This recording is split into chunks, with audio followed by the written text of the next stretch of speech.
Hey, good afternoon, everybody, and welcome to TradeStation. This is Michael Burke. I head up client training here at TradeStation, and I want to welcome you to another one of our Active Trader webinar series. Today, we're going to talk about using the Nasdaq 100 index options during earnings seasons. We're in the middle of earnings seasons right now, so this is a perfect topic for all of you options traders out there. So we'll get to Efram and Sean here in just one second.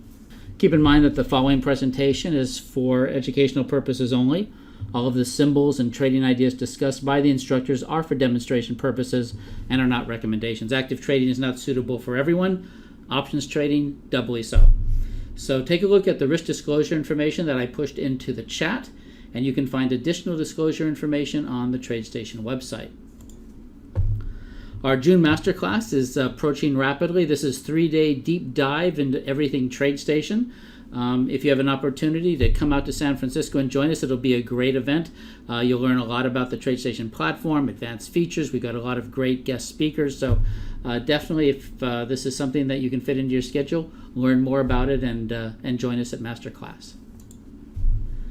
So today our topic is incredibly timely. We are in the middle of earnings seasons, and our friends at Nasdaq have come over, and they're going to give us some information about trading the Nasdaq 100 index options. So joining us is Efram Slen. He's the Director of Global Index Research and Product Development, and Sean Feeney. He's the Senior Managing Director for U.S. Options Sales at Nasdaq. Gentlemen, thank you so much for joining us. It's all yours. Once again, my name is Sean Feeney. I am here with Efram Slen, and we are going to kick this off rather promptly. We are preparing for earnings using NASDAQ 100 index options. I think the first thing that we're going to have to discuss here is, of course, our disclaimer. We have to give props to the lawyers, because without them, nothing in this financial world is possible. For the sake of simplicity, the examples that follow do not take into consideration commission or other transaction fees or tax considerations, margin requirements, and other factors that may affect your trading in general. That said, options do involve risk and are not suitable for everyone. Please review and receive a copy of the characteristics and risks of standardized options. Copies can be obtained from TradeStation, or if you need them, please feel free to contact me at sales@nasdaq.com. I'll provide them for you, although you probably should have already had them. That said, thank you all for joining us today. I am going to turn the microphone over to Efram Slen, and he's going to go through a little bit about the NASDAQ 100. We're going to give you a bit of an education on the history of the securities inside of the NASDAQ 100, some of the fundamentals, as well as some of the earnings, some of the just the background data that is going to lead into the conversation later on in the webinar, focusing more around earnings, a few specific examples of some securities inside of the NASDAQ 100, more looking back into last earnings season than this one, as we've had a few names already release earnings. I do want to point out once again, pointing at that disclaimer, that any securities that we discuss, this is not an offer to buy or a solicitation to sell any security of any kind, and that the information contained here in this webinar is for educational purposes only. That said, I'm going to kick this over to Efram and thank him for joining me today. He is the Director, Global Index Research at NASDAQ. Let's do this. Thanks, Sean. And thank you, everybody, for joining. Very excited to be here to talk about one of my favorite topics, the NASDAQ 100. And so as Sean said, I'm going to quickly go over the agenda. We'll talk about quickly go over the description of the NASDAQ 100, then really get into the meat of the index and its history, the fundamentals, and then as I'm wrapping up, touch upon earnings, and then hand it on over to Sean to relate that back into indexes and index options. With that, without further ado, kick on over. NASDAQ 100, the benchmark of the 21st century industrials. So now, whenever I like giving these presentations, when I talk about the NASDAQ 100, I really like first kicking off and talking about these two adjectives, these two words that really come to mind, and they're really being innovative and disruptive, right? Those are the two words that always come to mind when we're thinking about these companies, the Amazons, the Apples, Starbucks, Facebooks, and so forth of the world, right? The companies that are really leading our economy forward, and not just from a technology perspective, just really across the spectrum of types of companies. And what's important to note when you think about NASDAQ and really our company, when we were founded back in 1971. That was when the exchange kicked off. In 1971, in that same day, that's when the NASDAQ Composite, the index comprised of all companies that are listed on our stock market, are comprised in that index. So that's around 2,500 or so companies. The NASDAQ 100 launched 15 years later in 1985. That index is comprised of the 100 largest non-financial companies on NASDAQ. Big distinction there, but you're still really, main aspect there, you're still getting those really strong mega cap names, and also very, very prominent and renowned large cap names. So moving into this first slide here, you have some really interesting information. In blue, you have the NASDAQ 100 sales per share. In purple, the NASDAQ 100 performance. And then in orange, the NASDAQ 100 PE. And you can see this data goes back to 2006. Very, very strong growth on both a sales and price perspective. As you can see, both were based at 100. And critical to note, right, that while both had over 300% return, the valuations actually came down almost by 1/3, right, at 31%. So the peak ended up being just over 22 or so by really the end of the year into actually the end of February of this year. So it's been amazing as far as the overall results of the index. It's been fantastic, and a lot of people associate NASDAQ specifically with technology because there tends to be a higher weighting in technology. But I think we want to start to challenge that a little bit, just given that technology is inserted into every industry on the globe. Yeah, technology is inside of the consumer goods sector. And you have companies like Amazon, which thought of as a tech company, just released earnings just a couple of minutes ago, and this is a company that's really more of a consumer goods company than is even a tech company these days. And so there is a bit of a dislocation between the perception of tech, the risk of the perception of tech, and what we have kind of moving forward into this presentation, just to give you a little bit of an educational background. Absolutely. We're definitely going to test, when you think about industry classifications, that's going to be a big part of what we're going to talk about here with the NASDAQ 100. So this slide, very, very interesting table, as I think it is. It compares the NASDAQ 100 to the S&P 500. On the left side, you have calendar year returns. In the middle, you have correlations between the NASDAQ 100 and the S&P 500. And then on the right side of the table, you have the NASDAQ 100 and S&P 500 calendar year volatility.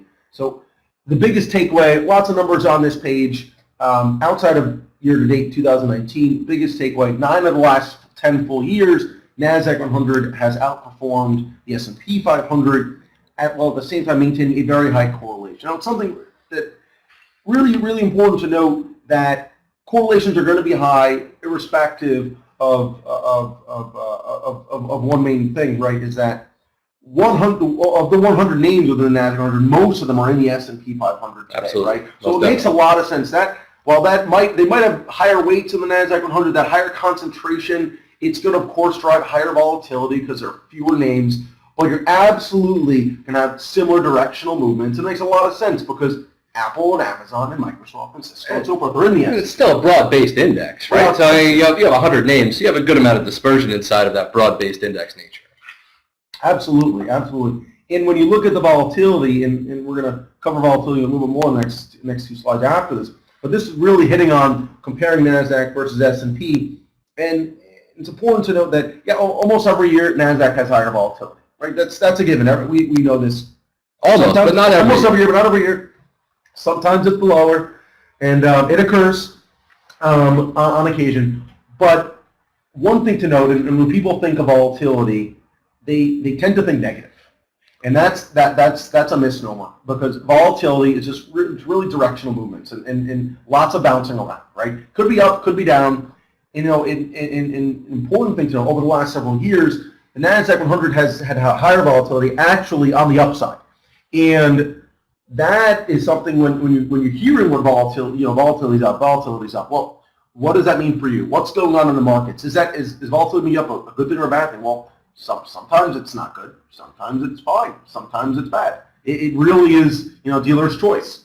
And again, NASDAQ should have, in theory and in practice, by and large, a higher vol than the S&P, because it has 400 fewer names. There's higher concentration, but it's still, as Sean said, a diversified basket of names.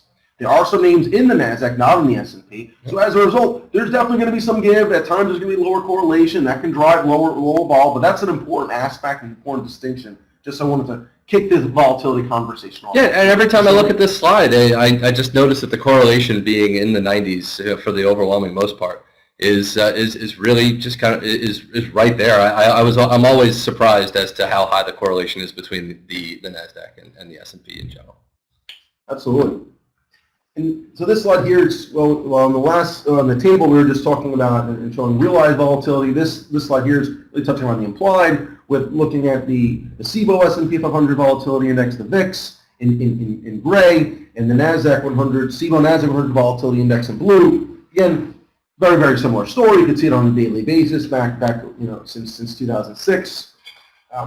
And that volatility correlation is way higher than the actual absolutely correlation. Yeah. And you talk about the volatility correlation, probably closer to 97 between the two names for sure. Absolutely, you can see that they're very, very close. But again, at times Nasdaq's higher. At times, most of the times Nasdaq's higher. At times Nasdaq is lower.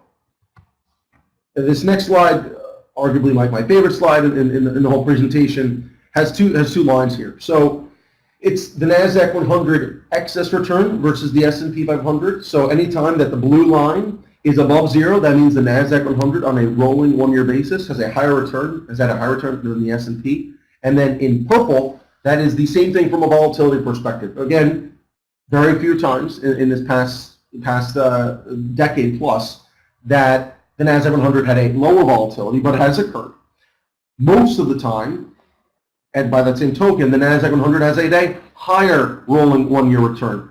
That hasn't been consistent. There's still times, right, where there's going to be underperformance. This will occur. Market movements will affect something in higher concentration basket. If that basket of names has at a lower return in relation to those other 400, you're going to essentially at times have underperformance. But by and large, you can see very consistent outperformance, and at times, and most of the time, actually significant outperformance, well above 5 and even up to 10% a year. Yeah, I understand exactly what Efram's saying here. But as far as risk-free returns, perfect opportunity to point back to the disclaimer again and mention that this is not an offer to sell or a solicitation to buy or a solicitation to sell or an offer to buy any securities of any kind. And so just given the risk-free returns, I would say the risk-adjusted return of the Nasdaq 100 relative to the S&P, just looking at this sheet alone, you can really see some of the benefits of the Nasdaq 100 and some of the growth that we're going to outline over the next few slides. The 100 that make the index. Now, this is something we're going to get into, and we were touching upon the mega cap names, right? You heard me say some of those very large, amazing organizations that most of us can't live a day without. Again, Apple, Amazon, and Microsoft, and so forth. We all are very ingrained and utilize products or even utilize websites or so forth from those organizations. But interesting to note, those are not the best performing companies, right? If you look at the chart on the right, that is a historical analysis of the top 50 versus the bottom 50 within the Nasdaq 100 that an analyst on our team pulled together. Phenomenal, right? You see that the bottom 50 is actually outperforming. That's the purple line over the last 18 or so years. So names in the top 50 are those like Amazon and Apple and Netflix and very Google. And so I find it amazing that even the bottom 50 of the Nasdaq 100, which, and just to give clarification, these are the 100 largest companies that are listed on the Nasdaq stock market that are not in the financial sector. And the performance of the bottom 50, which would be like names between, say, 9 billion and 50, 60, 70 billion in market cap are really outperforming even those mega caps that have had just unbelievable performance even over the last couple of years. Now, mind you, all the slides here that you're seeing today, they are going to cut off right at the end of 2018, so it doesn't, we're not showing the aggressive growth that we've seen in 2019 to date. And right now we see the Nasdaq up in the 7,800 range. And going back to 2009, 10, we were talking about like $1,200 index. So, and just the amount of return that's happened over that period of time is immense, and the bottom 50 is just a perfect illustration of that. Absolutely, and one clarifier there. Most slides are as of the end of the year, but there are absolutely some that we actually have data through the end of February. A little bit. So we do not have about 2 months of the continuous run-up that we've had, essentially getting us back to where we were before Q4. So on the left side, and this kind of hitting home that top 50, bottom 50 comparison, it's not just happening from a price perspective. So on the left, you can see the price-to-book ratios for the top 50 and the bottom 50. And yeah, it doesn't surprise back to 2001 that the price-to-book ratios were far lower for the bottom 50. But as we've actually come into the last few years, they're almost identical. They're almost identical. So that's something that's critical, is that the price-to-book has really come in line, and the organizations are really coming into their own. Moving forward, thinking of the decade of the Nasdaq 100 and how well it's performed in really just in general or in relation to the S&P. On the right slide, and this we're going to get into industry classifications and how the index is comprised and how those industries in general have performed irrespective of the Nasdaq. So Nasdaq 100, largely technology-based, as Sean I touched upon. So about 56% or so of the weight as of the end of 2018 was in technology, consumer services, around 24% with Amazon and other organizations there. Healthcare, and when we say healthcare, it's generally biotech, right? But of course, other healthcare conglomerates listed on Nasdaq. Those are the types of companies that are driving not just the Nasdaq 100. Again, those are our weights within the Nasdaq 100 as of the end of the year, but driving the markets in general. And so you can see on the slide on the left, and this is an important thing to note. So the Nasdaq US large mid-cap benchmark, an index comprised of more or less the 1,000 largest U.S. companies, so listed on Nasdaq, NYSE, and anywhere companies are listed in the U.S. Right? How those companies in those industries perform in a sales growth perspective the last 10 years. So technology, just around 80%, so 84%. Consumer services and healthcare, high 50s. So very, very strong 10-year sales growth figures. And that really transcends on down. And compare that to the S&P 500 from a weighting perspective. Yes, they had some high weights from technology, consumer services, and healthcare. Again, important thing to note, as Sean and I have been stating, that the financial 0% weight, 18% for S&P. Actually, we have almost no weight for three other industries, from basic materials, oil and gas, and utilities. Now, moving along. Getting into really how in 2018, how getting into the nuts and bolts of some of the companies. And this can kind of getting back into the top 50, bottom 50. So if you look here on the left side, top performers in 2018. Again, this recognizing too that Q4 was 2018 in general was a rough year, but Q4 was a very big deterrent across the landscape. But still very, very solid returns for the top 10 here. Names that fall in the top 50 and not in the top 50. Right? Some names that maybe you've heard of, maybe you haven't, but names like AMD, Workday, Lululemon, O'Reilly, 21st Century, Netflix, and so forth. Right? A good mix of across the industry spectrum. Most definitely. And then on the right side, you have the highest year-over-year growth in earnings. Again, some names you might have heard of, some might not, but some are obviously Amazon and others, but the Intel, Netflix, Alphabet that you've heard of, maybe Vertex Pharmaceuticals, maybe you haven't, Broadcom, Activision Blizzard, great organizations, great companies, fantastic earnings growth in 2018.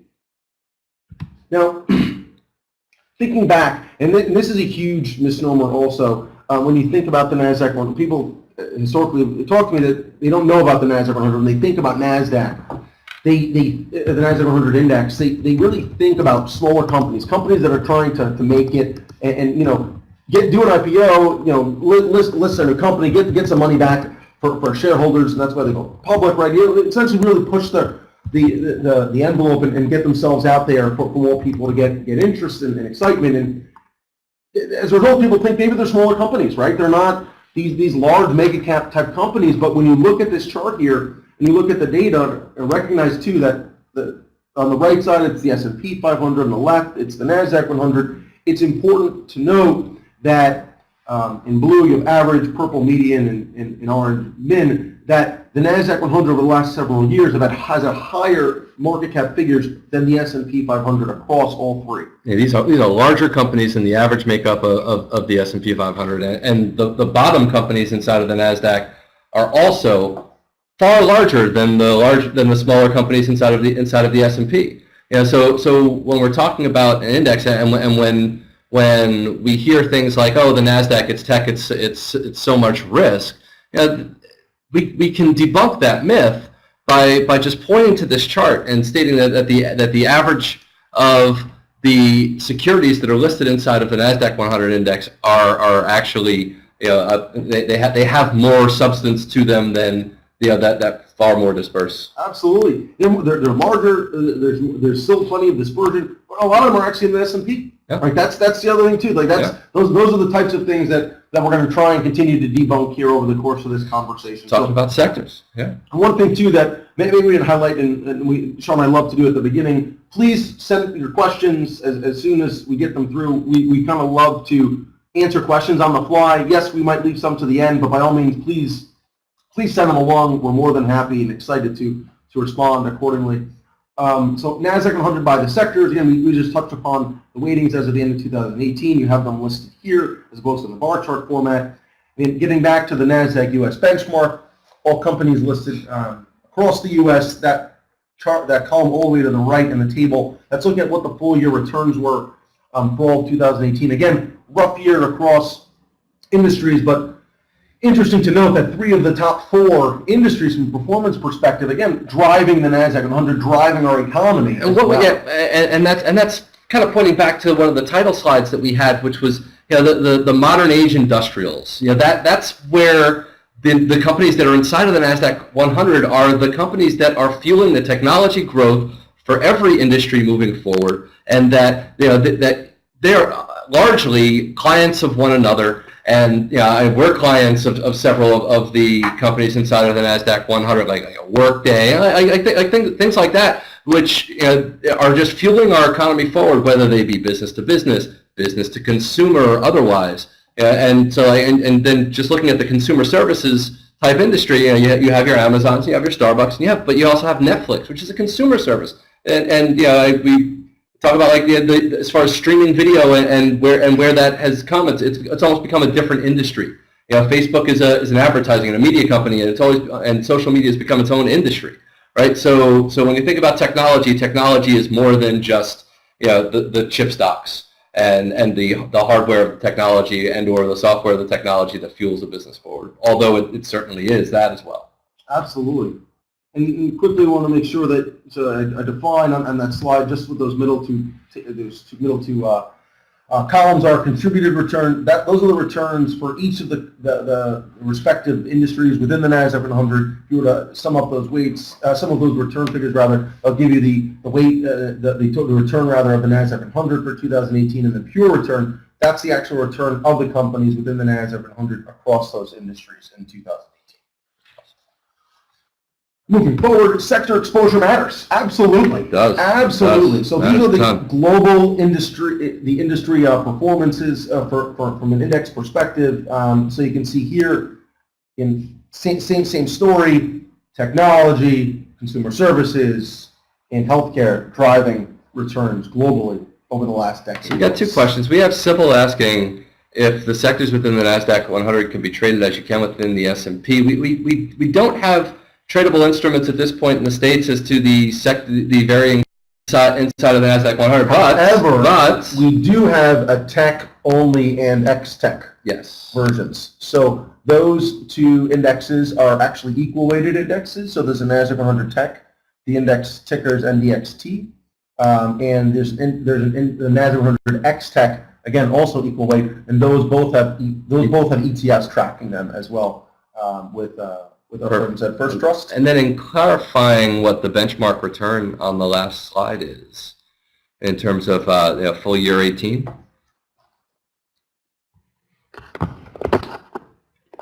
And clarifying what those returns were. Yep. Yep. So those are the returns of each of the industries. So the Nasdaq U.S.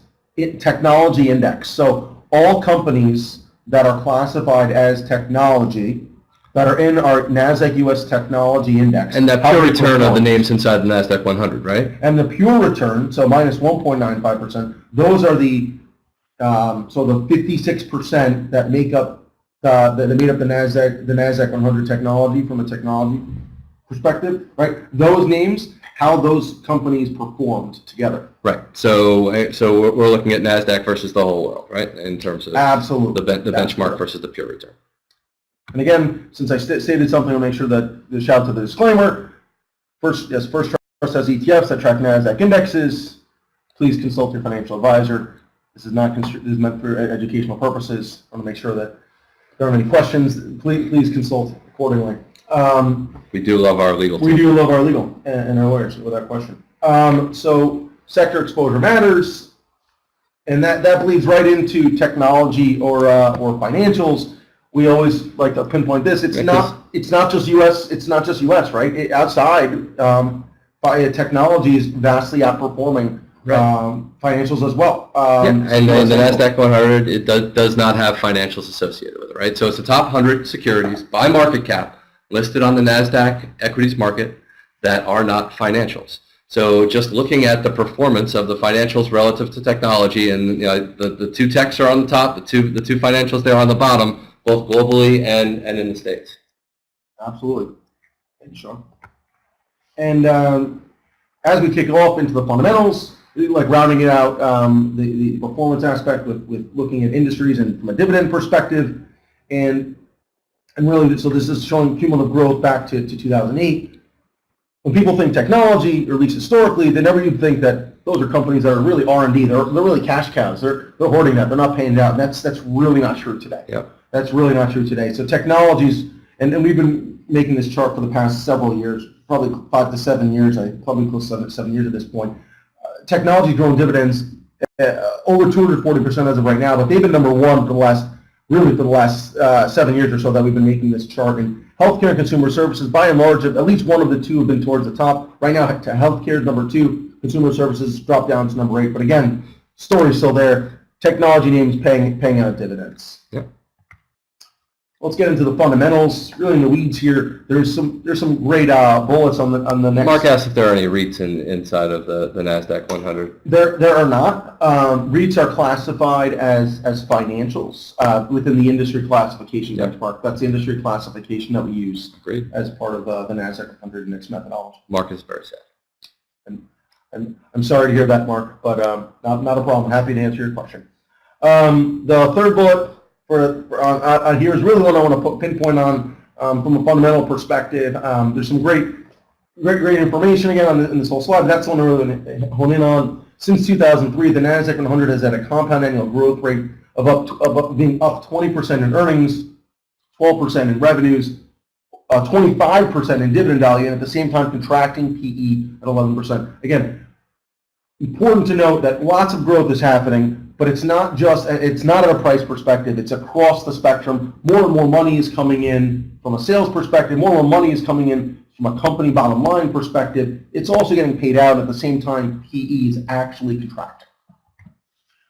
This next slide is comparing the Nasdaq 100 versus the S&P 500 from a fundamentals perspective over time. So this is a cumulative growth for each across the rebase at 100. And you can see we have earnings, revenues, and dividends for both NDX, the Nasdaq 100, and SPX, the S&P 500, across both, and in all three categories, both indexes in all three categories, there's been growth, right? There's no question, but you can see that the steepness of the curves for the Nasdaq 100 far and far higher for the Nasdaq versus the S&P. Yeah, and that revenue growth, just the slope of that curve is just amazing. It's almost just on a straight line trajectory, straight up. Absolutely. And we were just talking about dividends, and I don't want to harp on this too much, but it's really, really phenomenal. We look at the growth here. So in the Nasdaq 100 companies in particular, back in 2003, dividends paid for the companies in the Nasdaq 100, $2.2 billion, right? So not that much money in relation to where we were at the end of 2018, a whopping almost $82 billion, right? That's phenomenal. Wow. And the dividend yield, again, That's how you know how small it was, right? The dividend yield in 2003, 0.1%, 10 bips. More than 10% increase, getting up to 1.2%. And same thing, touching upon what Sean and I are getting at from a cash perspective, companies, more and more money is coming into these companies. They've got more and more on hand at, again, just under $200 billion in cash to about $1 trillion at the end of 2000. And those cash to debt ratios coming down. Absolutely.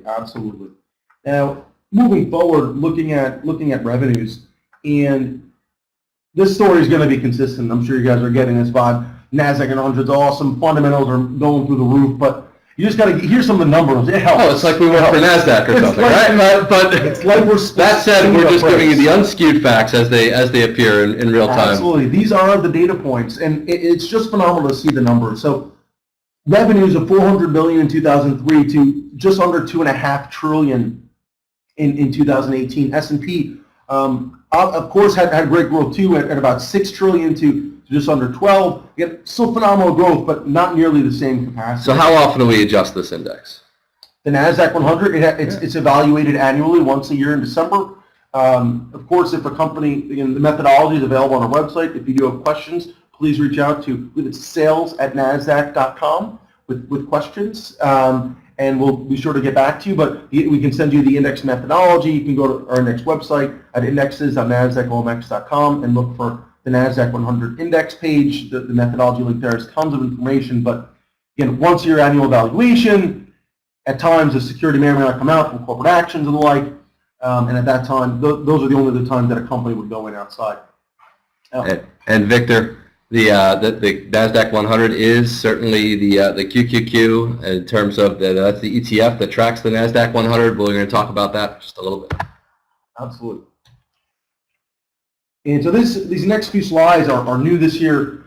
So we've historically said that, and it's kind of a given, people tend to know, right? Companies like Apple and others they're global. They're doing business outside of the United States. But we really wanted to give people, really a hard data point and really a trajectory of how companies are really starting to more and more expand outside, but also just in general, just give you a sense of what the numbers are in either an absolute average basis or an index-weighted basis. Either way, you can see that there's an upward sloping curve in either slide as well.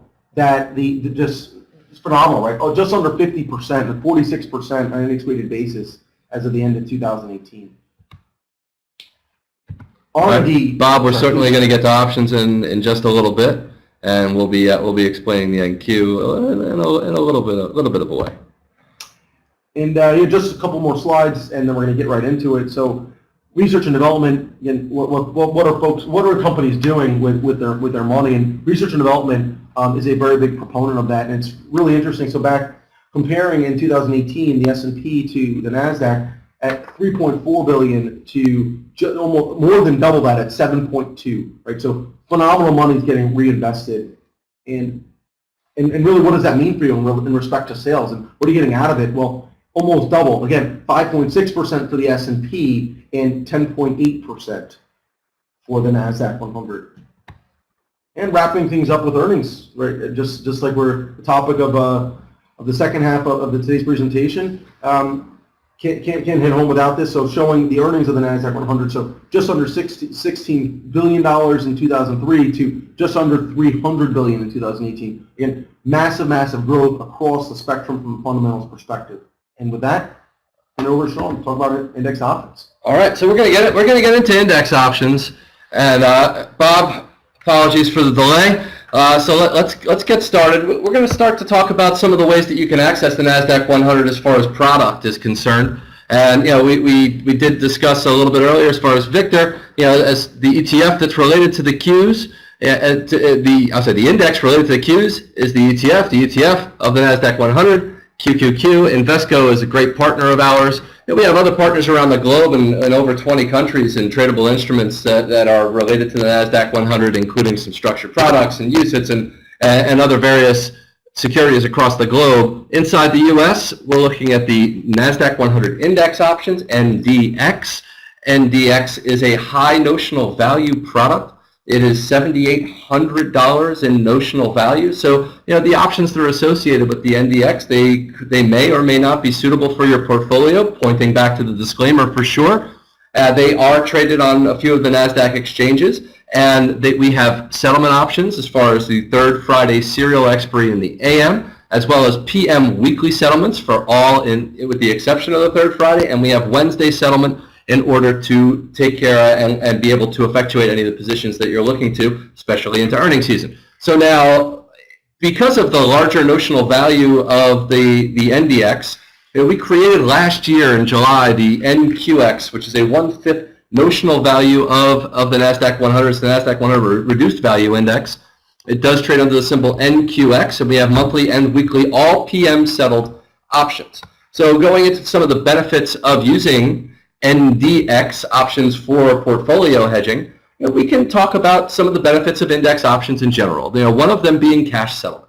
Rather than having the risk of forced delivery if you're trading options in a portfolio in an ETF or a single name equity, if you were to trade inside of the Nasdaq 100, it is a cash settled option. You're going to get delivery of cash, so you do not have to worry about that at expiry. In terms of expiry, again, European style settlement, which is different from the equities landscape where you have American style settlement where options can be exercised early, as opposed to European expiry, which will only exercise or assign at expiration.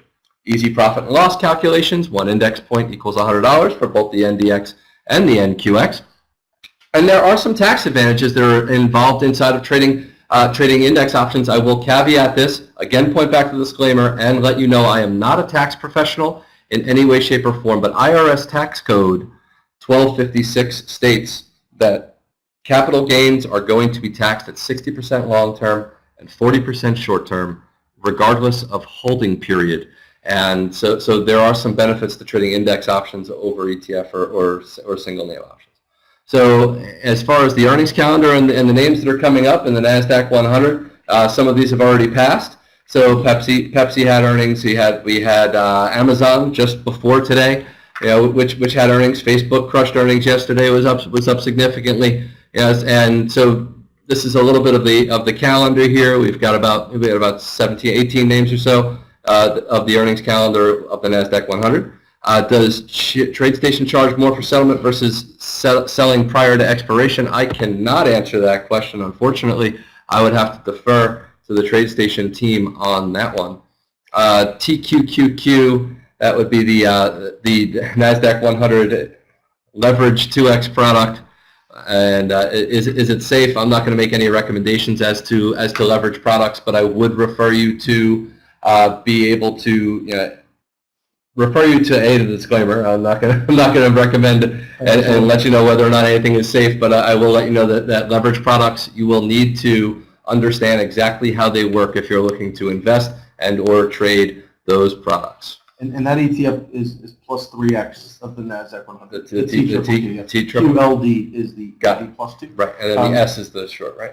Exactly. Yeah. S triple Q and QID are the minus 3x and minus 2x respectively. Got it. Again, one thing we started to touch on, I just want to make sure we hit it so we don't stop. The ecosystem of the Nasdaq 100 is vast. So index options are a critical component, but there are products across this ecosystem with ETFs, E-mini futures, the structured products, UITs, mutual funds, and so forth. The QQQ, which was mentioned before, that's the largest ETF that tracks the Nasdaq 100. Index options are we're here to talk about today, and great ways to utilize them around earnings. All right. So speaking of earnings, let's get into a few strategies. So in terms of butterfly spread, I believe TradeStation folks are on this. They will answer any questions. As far as butterfly spreads, this is actually a strategy that I'm not really in love with in terms of looking at earnings, at least on the long side of the butterfly. So when you're doing a long butterfly, what you're doing is purchasing either a call or a put outside of the at-the-money range. So you're going to purchase an in-the-money call and then out-of-the-money call and then sell to presumably at-the-money calls to create a long butterfly spread.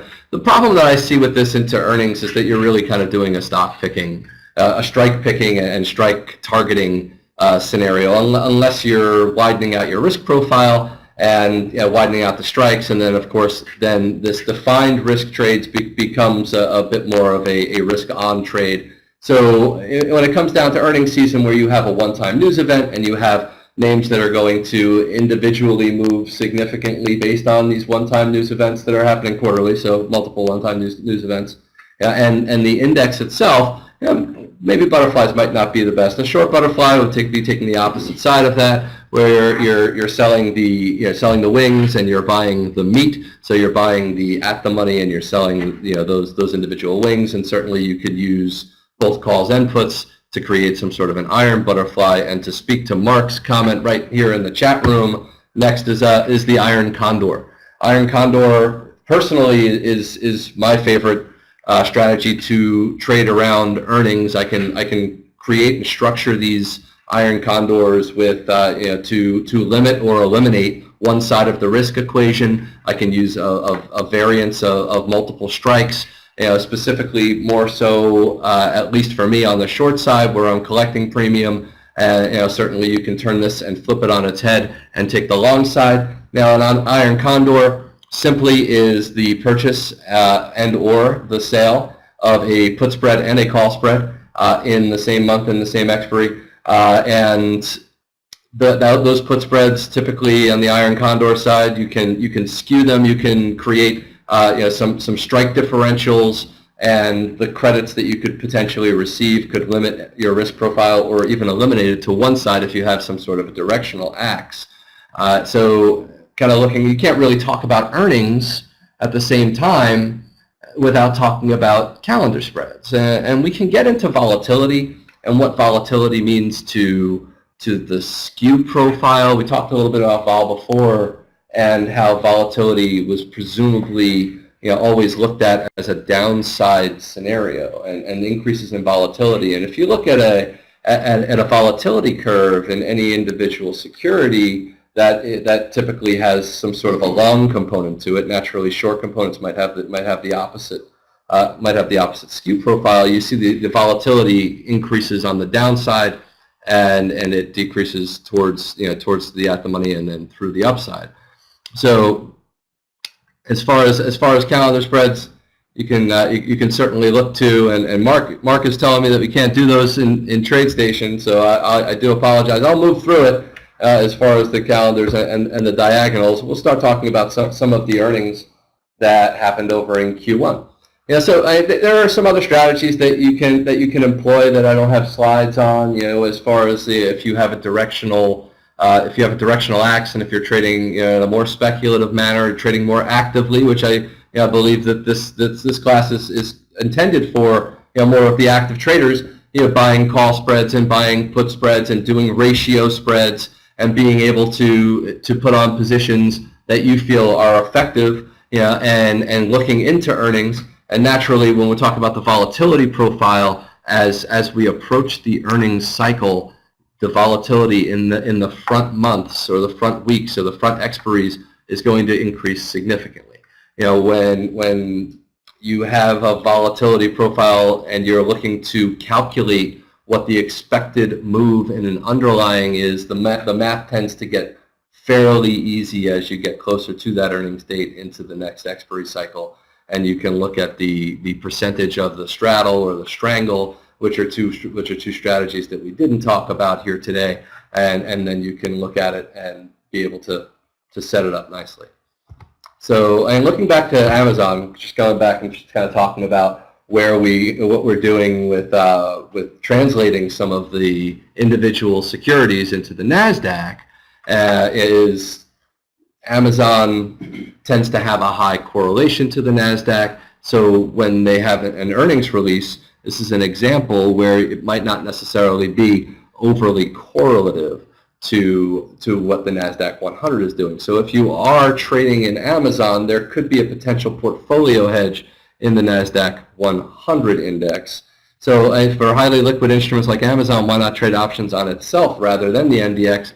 Now, if you're looking to mitigate risk, if you're looking to trade an instrument that has a lower volatility profile, as I'm going to kind of show in here, that could be some reasons for highly liquid instruments like Amazon, and then there are those illiquid instruments that are more difficult to trade. So the Nasdaq 100 may, and I say may, pointing back to the disclaimer, be a better option for you in this instance, right? So Amazon ends up having earnings, and the stock ends up going down significantly. The Nasdaq 100 bears that, as there were other earnings releases around that time, especially if you're trading multiple earnings events in individual securities. Having the Nasdaq 100 as a potential offset hedge is very interesting. Yes, no risk of early exercise as far as Mark is concerned. There is no risk of early exercise in index options. I'm not speaking to ETF options. I want to make that perfectly clear. So just moving into Apple. So Apple earnings in Q1. This was back a couple months ago, and here's the situation: another highly correlated instrument. And one of those instruments that forced the Nasdaq 100 a little bit higher in terms of its weighting, you had Apple, where you had a large significant move to the upside. If you were trading and had some short premium on an Apple, you might have gotten a little bit disappointed in this type of instance. If you had that same short premium on in Nasdaq overall over that period of time, depending on the pricing and the individual prices and the individual volatility profiles where you put that trade on, some of that risk could be muted. And in terms of trading the Nasdaq 100 versus individual earnings cycles and individual earnings names, could be a very useful tool for a portfolio hedge. Could be a useful tool on its own as well into a trend of earnings, as we're kind of seeing with this trend of earnings moving the market considerably higher since the beginning of the earnings season. So another instance again where you had that gap instance in Facebook back in Q1, and then again that muted volatility profile in the Nasdaq. And again, I do want to state that the volatility of the Nasdaq 100, given the fact that there are so many instruments therein, is going to generally be lower than the individual components of the Nasdaq 100. So when you're looking to put on positions, I do want you to understand that there are specific risks to individual security investing, specifically with using options and trading, as well as the Nasdaq index profile. And so you're going to want to make sure that you understand the risks of all trades and all positions that you're putting on at any given point in time. Netflix had a little bit of an up and down, and we're kind of looking around the earnings release here, and this is a very similar time period, probably a little bit prior to some of the other earnings that we were looking at here. So another instance again where there was a significant run-up prior to earnings, and we're talking about setting up for earnings and the trades that you can employ to effectively position with limited or mitigated risk using either the index options or the individual securities, or potentially a pairing of the two. So moving on again to a situation where there was this negative correlation between the earnings release and the index movement, and this is Microsoft.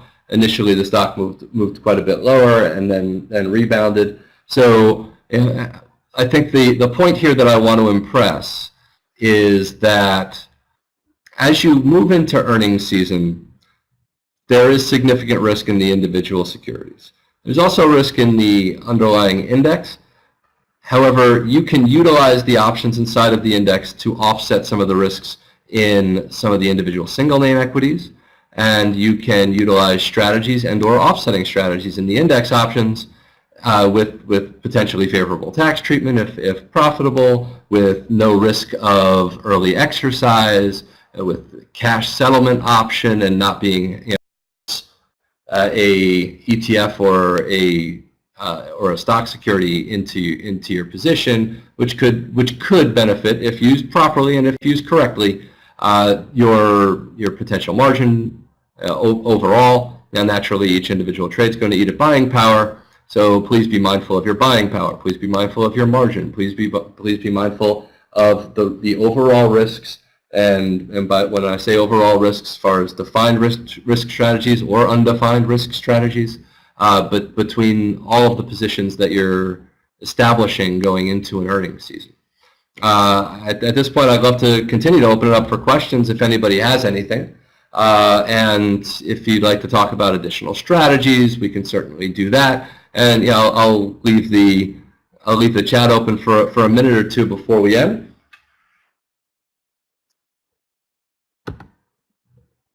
But if nobody does have any questions, I do want to thank you all for joining today. And if you do want to know any more information on the NDX index options, any tips on management after entering earnings season? So now in terms of after entering your positions into earnings season, I would say to understand your risk profile and mitigate your risks. And as far as after earnings season, understand that volatility has increased in the individual securities prior to earnings. And then at the same time, after earnings, that volatility is going to normalize. Typically back to a level that is, we'll call it somewhere around the historical volatility of the individual single security and or the index itself. And Mark has affectionately named that the IV crush, which is totally true. How long does it usually take for volatility to drop? That's usually immediate. I would say that once, if a security releases earnings before the open or a security releases after the open, and the next trading session typically, and I will say typically, point back to the disclaimer, once again, it's going to happen right about immediately. So if leading into earnings, for instance, let's say you had an option that was expiring on the day of earnings, right? And there's some quick and dirty math that you can do in your head in terms of looking at the implied volatility of a security and the implied move. And the implied volatility of a security is typically on a one-day instance usually 16 to 1%. So if a instrument has an implied volatility of around 16, that average daily move is around 1%. If you have a volatility profile in a security into earnings and the volatility is 65 going into earnings, you could presumably expect that security, or the market is implying that security would be moving roughly 4 points in either direction based on a one standard deviation move in that instrument over that period of time. Any ETF that is tracking the NDX? Yes, so there's QQQ, the Invesco PowerShares Nasdaq 100 ETF tracking stock. And then we did mention some levered products before. I do again want to point back to the disclaimer and urge you significantly to understand the risks of any levered products that are associated. And we have naturally our index products, NDX, NQX, etc. Any other questions for now? All right, Mark, I do appreciate it. It was a fun class. We really enjoy doing this type of education. And if you do have any questions, please feel free to email me, sales@nasdaq.com. I will get back to you personally. Once again, my name is Sean Feeney, U.S. Options Sales, Nasdaq, Senior Managing Director, and we have Efram Slen, Global Index Research, here on the Global Information Services team at Nasdaq. Director, we thank you for your time today, and we're going to pass the mic back to Mike, and looking forward to the next time we do a webinar with TradeStation. Thank you. Gentlemen, that was fun. Thank you so much. Great information, and we will definitely do some more of these kinds of events. Thanks, everybody, for joining us, and we'll see you again at another TradeStation event. Have a great evening, and good luck in your trading. Thanks, gentlemen.